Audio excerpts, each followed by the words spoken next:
Nessa aula eu vou falar um pouquinho sobre o centramento articular, que seria o segundo princípio fundamental do movimento humano, e ele é um fator fundamental para a questão da saúde articular, né? Para a questão da segurança do movimento, pensando em otimizá-lo e pensando em não desgastar, né? Evitar o desgaste articular.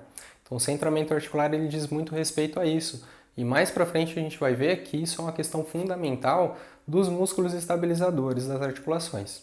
Então, o centramento articular, na verdade, ele é esse alinhamento ou esse respeito, né, ou o espaçamento das estruturas ósseas e articulares para que o movimento aconteça de forma mais livre e segura.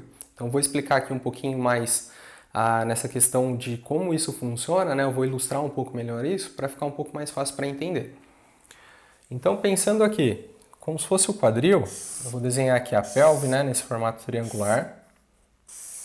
E aqui seria a pelve de lado, né, pensando nela lateralmente. Aqui seria o fêmur. Então, o centramento articular, ele seria esse alinhamento da articulação.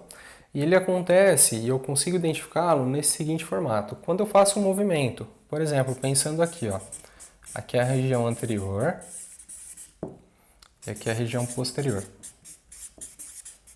para ficar mais fácil para entender. Quando eu faço um movimento, por exemplo, de flexão do quadril ou de extensão do quadril, né? Na verdade, quando eu faço qualquer tipo de movimento, o ideal é que só essa região distal se movimente.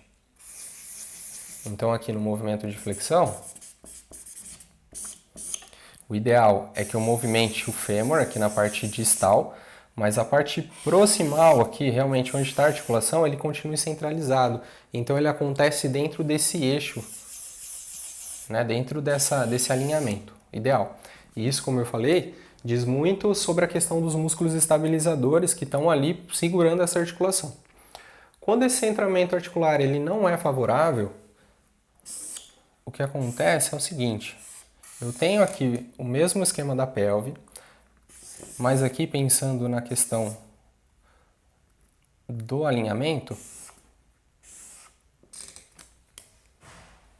aqui seria o alinhamento ideal.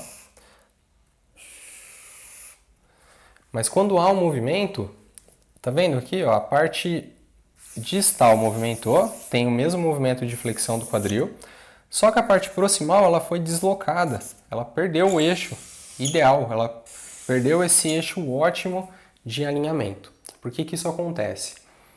Existem músculos que são os estabilizadores, né? São os músculos profundos estabilizadores. Por exemplo, pensando no quadril, seria a função do glúteo médio. O glúteo médio ele fica realmente centralizado aqui na articulação, realmente próximo a ela, para que ele segure o movimento e ele ative antes que o movimento aconteça.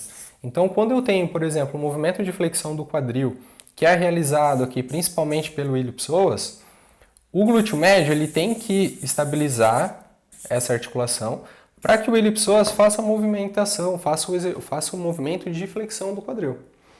Por outro lado, pensando nisso, aqui eu tenho o mesmo quadro, o mesmo movimento de flexão do quadril, só que eu tenho uma ativação ruim do glúteo. Quando essa ativação do músculo, do principal ou dos principais músculos estabilizadores, ela é ruim, outros músculos vão estabilizar.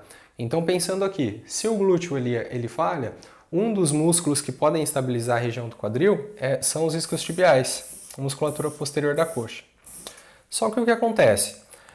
O glúteo, né, principalmente aqui o glúteo médio, ele está realmente localizado na articulação. A posterior aqui, pensando na inserção dele, é mais próximo do joelho, ele está mais longe. Então o braço de alavanca de um exercício, de um músculo que tem a inserção mais distante, ele é maior, consequentemente o torque também é maior. Então a tração dele também acontece de forma um pouco mais intensa. Aqui, quando o músculo estabiliza, ele centraliza, né? Ele consegue manter dentro desse eixo ótimo de rotação. E aqui, quando ele vai realizar o movimento, ele traciona e essa articulação ela se desloca. É assim que acontece. Então, quando o centramento articular ele não é favorável, quando o centramento articular ele não é o ideal, é porque os músculos profundos estabilizadores que deveriam estabilizar essa articulação, eles não estão tendo uma boa ativação. E músculos globais, que seriam músculos que realizam o movimento, por exemplo, pensando aqui nos isquiotibiais, eles são músculos que realizam a flexão do joelho. Então, um músculo que é global, que deveria realizar a flexão do joelho, ele está realizando também essa estabilização do quadril, ele vai tracionar essa articulação. Sempre que uma musculatura estabilizadora estiver falhando, uma musculatura motora tiver que estabilizar, vai acontecer esse deslocamento.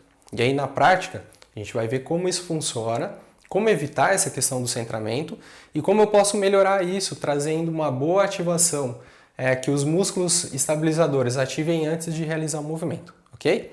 Então, na próxima aula, a gente vai abordar aqueles princípios, né? O terceiro, na verdade, princípio, que é a integração dos dois princípios que a gente já viu nos padrões fundamentais de movimento. Então, até já!